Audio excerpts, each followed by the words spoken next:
নমস্কার বন্ধুরা, কেমন আছেন সবাই? সুচেতার কথা ও কাহিনীতে আপনাদের সকলকে স্বাগত জানাই।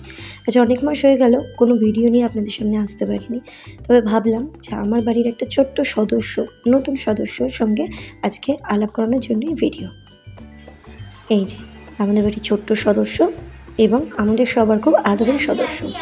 ওনার পেছনেও একটু ব্যস্ত ছিলাম এতদিন ধরে, তবে ব্যস্ততা কাটার সঙ্গে সঙ্গেই ভাবলাম তোমাদের সঙ্গে আলাপ করিয়ে দিই, তাই একটা ভিডিও ওর নিয়ে এলাম আজকে ছোট্ট। এই ছোট্ট সদস্যটির নাম হলো রিও, আমাদের আদরের রিও। আসলে আমার তো আগে কোনো পেটের বিষয় নিয়ে এক্সপিরিয়েন্স ছিল না, ও ফার্স্ট টাইম।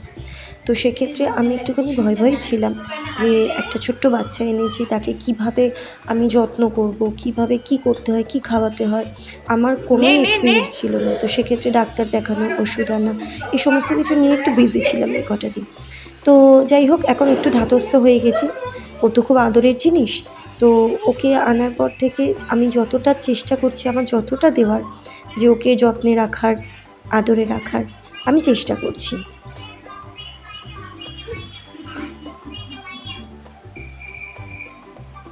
রেগে যাচ্ছে। ও এমনিতে খুব লক্ষ্মী বাচ্চা, এমনি ওকে নিয়ে কোনো সমস্যা নেই, না শোয়ানো না খাওয়ানো, সবার হাতে খাচ্ছে, খুব আদরেই আছে, সবাই ওকে খুব ভালোবাসছে। যাই হোক, তোমরাও কিন্তু আশা করি অনেক অনেক ওকে ভালোবাসা দিও, আর ও যাতে খুব সুস্থ থাকে, ভালো থাকে, ওকে যাতে সুস্থ রাখতে পারি সেই কামনা করো, ওকে ভালো রাখতে পারি যাতে।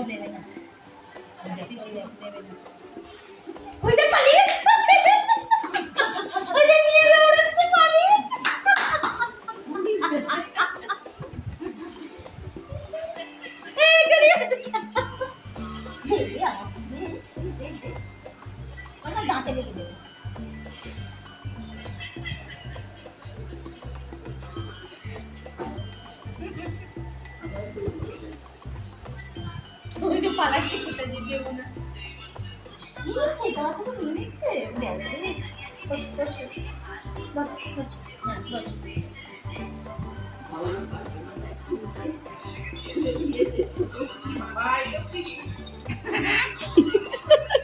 ব্যাঙের বাচ্চার মতো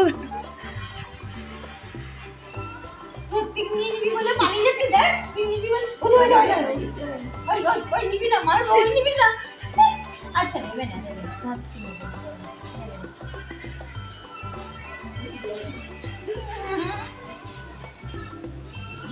যা।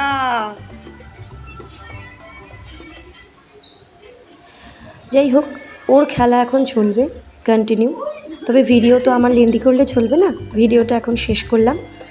নেক্সট ভিডিওতে আবার রিওকে নিয়ে আসবো, এবং যদি তোমাদের ভালো লেগে থাকে এই ভিডিওটা বা রিওকে ভালো লেগে থাকে, তাহলে লাইক এবং কমেন্ট অতি অবশ্যই করো। ওকে, আজকের মতো টাটা।